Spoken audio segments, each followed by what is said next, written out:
Hello po, ang gandang tanghali po sa inyong lahat mga kaibigan, ang barkada. Ito nga po tayo, tuloy-tuloy lang po pag-ibigin natin.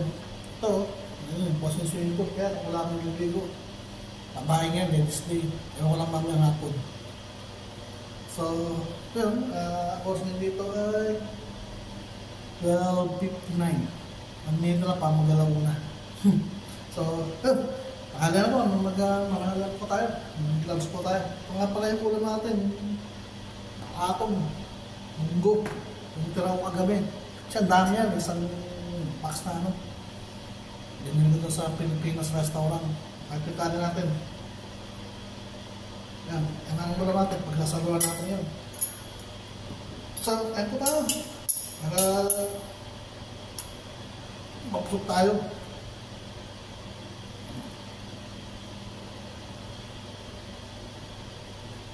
Oh, masarap to dahil kagabi hindi ko na ito ubusin kagabi. Sarap kasi.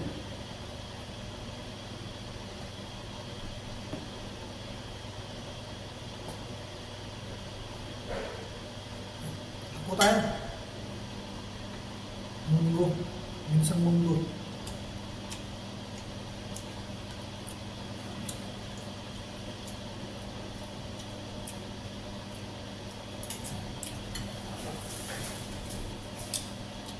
Sarap.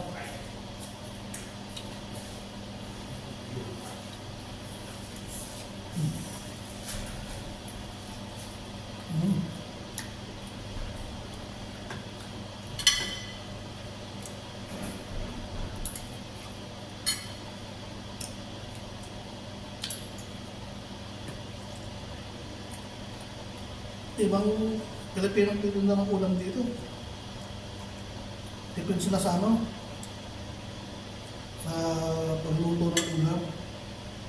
Alam nila, maganda pag naglutuan ng ulam at tinipid mo yung regalo, alam nila, bumibili ng gusto yung pagkain nila, yung niluto nila.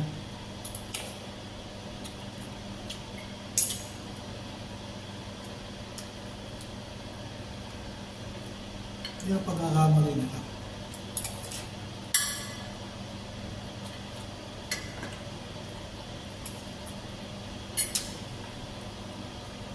Kasi, pag tinipid na regalo ng ulam,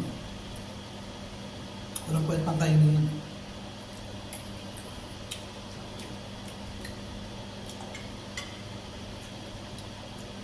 Pag malanta, tatapon yun. Ito hindi ka sa ibibili.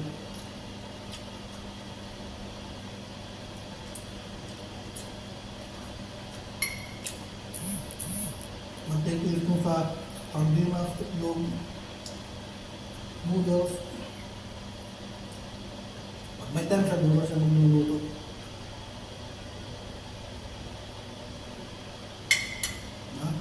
Kaya dapat, nagluto kayo ng ulam, huwag yung titip na masyado. Kasi ang kayo niya ay tatapon sa basuhan. Pag nilabas na lasa. Oo, ganun ako yan. Pag nilabas na lasa, tapon. Nagkatilang sana ako. Tapon.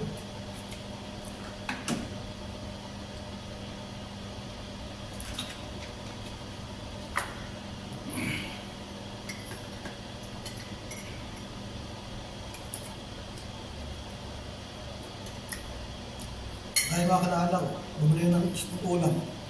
Mura lang.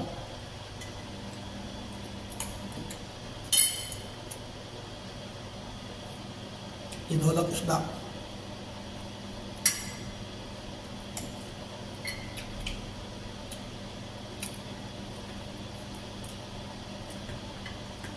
Tinolang isda.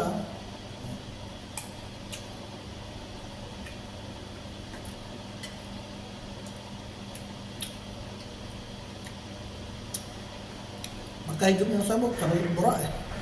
Ang sarap eh. Walang duya. Sabi sa akin pa yung sa akin pa binili ko. Akin ko lang. Pinila daw sa itlog.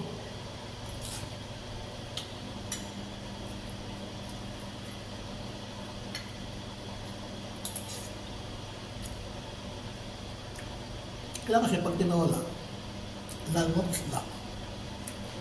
Kailangan yan. Maraming luya. Luya sa bawang. Paminta.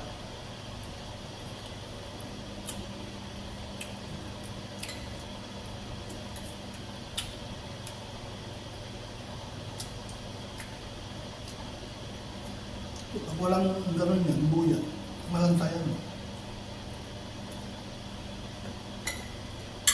Kung walang gata, ginataang gabi.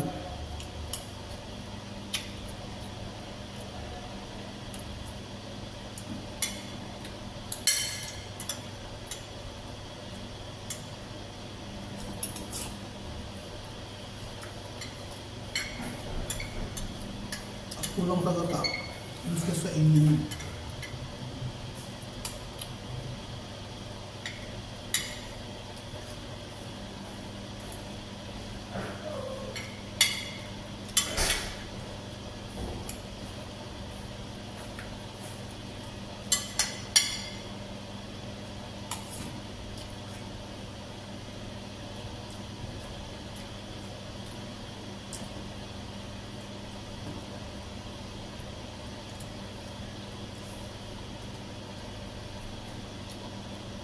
Kaya kailangan, ito sa Ricardo, yung lutuan ng para hindi masabing tapon.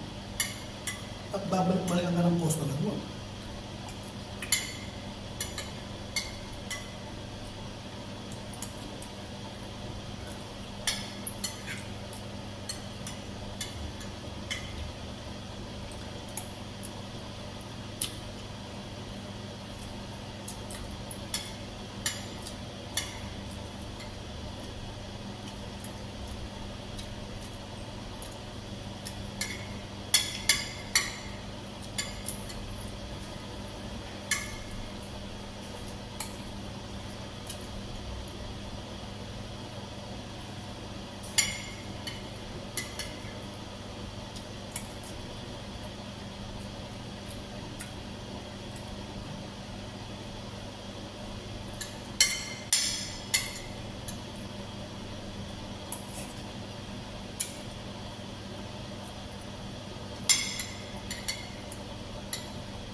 Matanong ko lang, tayong mga Pilipino, yung namasama yung tao.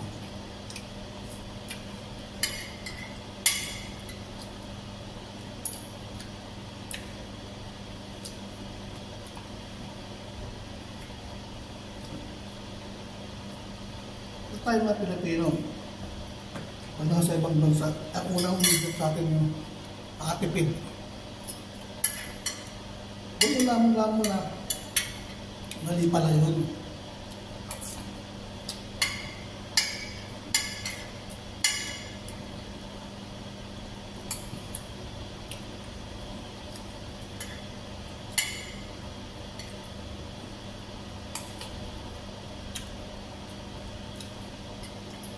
Hindi pa sa mga magtapin. Okay lang yun. Pero dapat balance yun.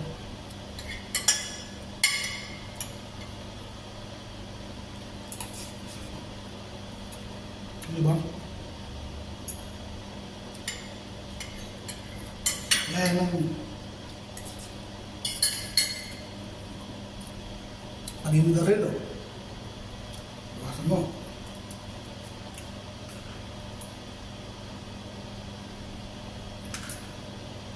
Pag-inom mo ng alak, pag-inom ng alak, may oras siya sa may alak.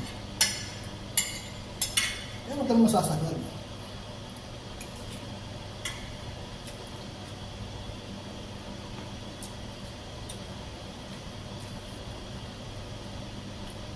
Diba? Huwag naman ikaw yung sasagad. Pero meron dyan, ibang mga Pilipino na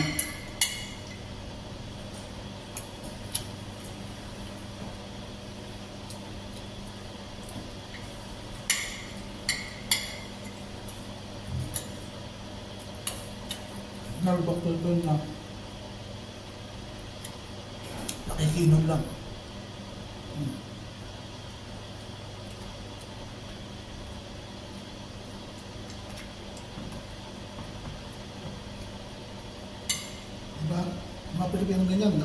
lang. Nakikain.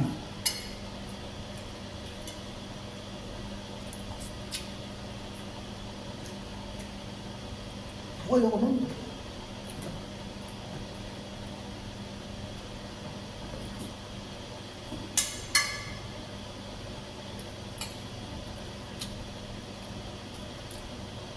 May pera po tapos ayaw mong gumastos.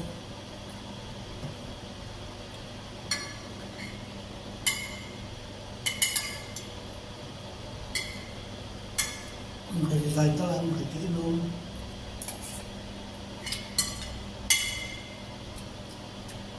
Hindi magandang gawa yun.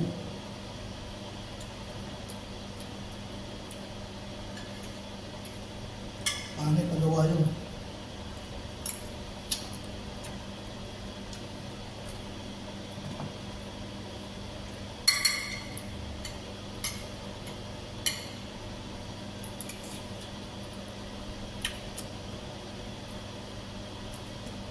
Meron kong nakasama yun. Hindi kaya. Tatrabaho sa barko. Ngayon yata taon na kilala ko na pinaka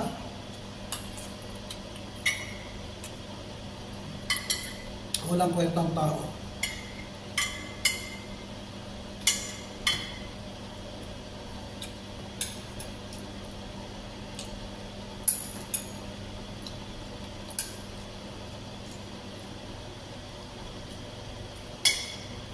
Saksakan ng punat.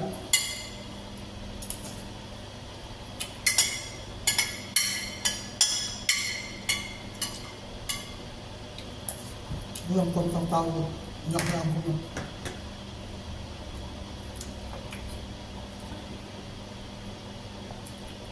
Balita ko na lang. Nag-awal na lang ang pinsan niya dahil sa pagkain.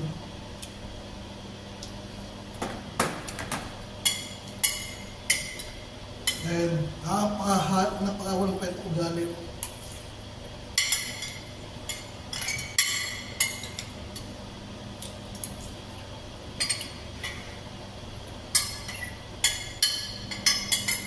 Yun, nag-awal sila ng pinsan niya.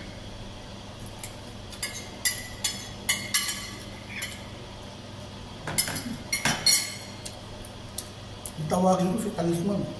Kasi nakasama niya sa kwarto. Pag umalis, walang itlog. Walang itlog ng kasama niya. Kapre. Walang itlog. Anong itlog? Si boss, bawang kamatis. So niya, kainin niya. Wasang bigas. Yun lang. Nabubuhay sa ganung bagay mo. Tapos pag nanakaw yan eh. Kung magkiwa mo isang bagay, hindi ka nagpaalam. Yung tao, binibilin yun. Pang-konsumo niyo para sa isang linggo.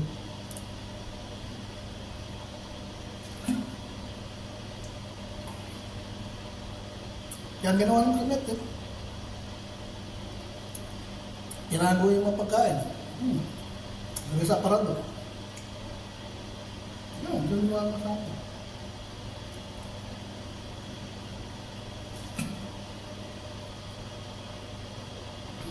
Mga pababae na lalaki din yung ginagawa dito. Yung mga abang kababae natin na may mga goma yung pera. Ganun, gawa naman ng Pilipino. Ako, ayaw ko naman. Ay, kaya na ako isang beses, pero kinukuha bibili ako sa sarili ko. Tapos pag bibiyaw siya ng ulam, agot ako sa sarili. Pinakain sa akin, gagantay mo naman. Para, pakitinting mo itong niluto ko. Gawin ako eh. Pero yung kasamantala yung kabaitan ako eh. Parang ano, hindi daw mapakalim mo, kinukonsensya ako. Ayaw ko may marinig ako salita.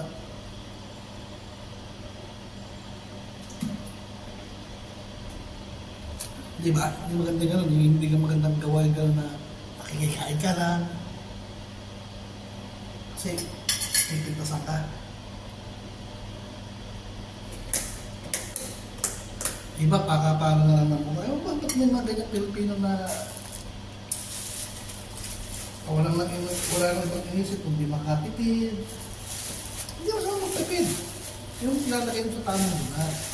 Kaya sinabi ko, kung nangingi ka rin lugar, pigilan mo, para pinibili mo na sigarilyo, sabi mo, pangkain mo. Diba? Isa ngayon, ang mahal ng isang sigarilyo. Buti ako, nakayos na dyan eh. May iwasan ko na paninigarilyo yan. Tapos yung pag-inom, mga Pilipino dyan, pag may nakita umiinom, tatabi, kunwari, tapos makipag-member, yun na, shock na siya. Yun.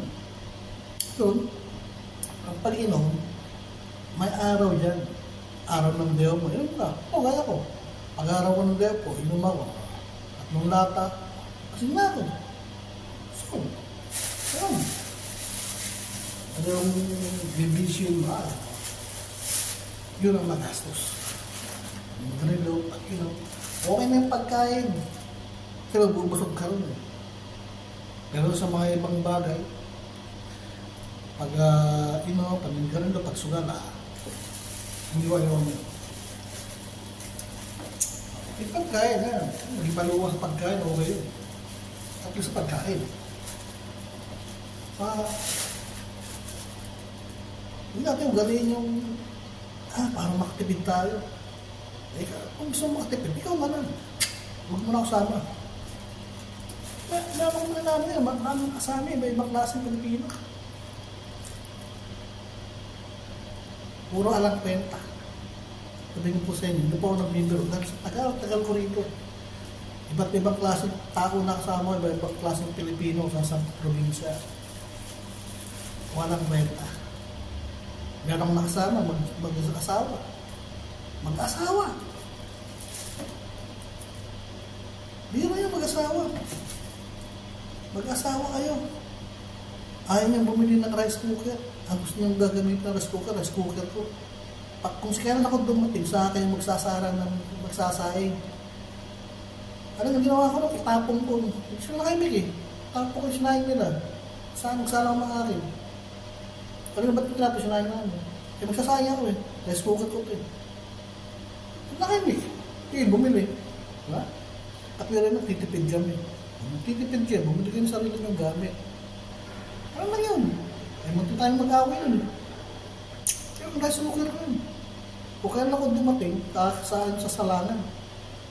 Dapat ang ginawa nyo, wala pa, salang na kayo. Ayaw na nakumain ng malamig na kanin. Pakialam ko, rice cooker ko yun. Nagamitin mo, magsayang na ako. Kung gusto ka akong magsayang na magsalang kayo ng sinaing, kapalad nyo, may magsayang. Lalo na yung babae, asawa nun. Manghihingi sa akin ng sabon. Sabon, yung mabango. Pag binalaw mo, mabango. Downy. Nahingi sa akin. Grabe ka Grabe ka kuna.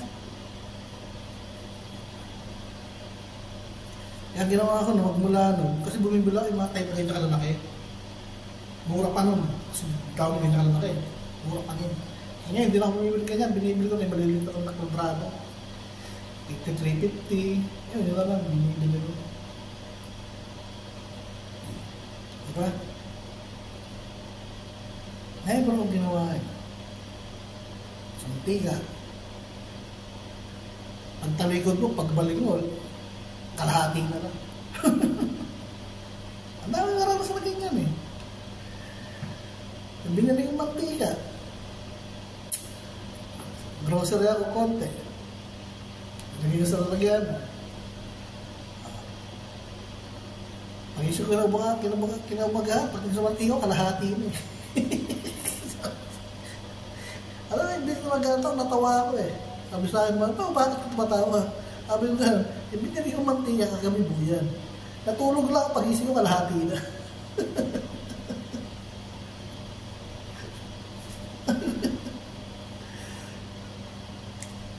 Ay, buhay. Bilangan lang, bumibila ng lemon yung isang bag na nagkahalaga ng 11 grams, 12 grams. Nauubos lang, hindi ko naman ginagamit kasi ginagamit ko dati. Kapag hindi inom ko ito yung umaga para para sa kolesterol ko. Pero mas lang ko. Kailang gamit pa lang ako, ubos na. Ano yan eh, isang bag. sa Pisnet na nagkakalaga ng 11 grams. Ilang beses kami naman. Siyempre, pag wala, kuha sila. Kuha. Ay, nasa ibabaw lang. Naubos. Magmanalo, buka. Mahirap talaga yung sasanayin mo yung tao na, yung ginagawa na, kuha na sila ng kuha. Mahirap pala yun. Yung layan yung binibigyan. Saluyas, bawang. Basta pala, binibili mo rin yan. Hindi mo naman nahihingi yan.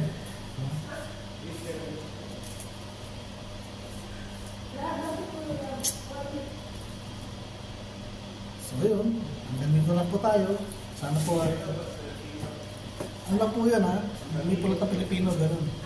Meron pong mga ganyan, kasi malakasama yung mga. So hanggang dito lang po ang video, maraming po salamat, hanggang sa susunod muli. Bye bye, thank you!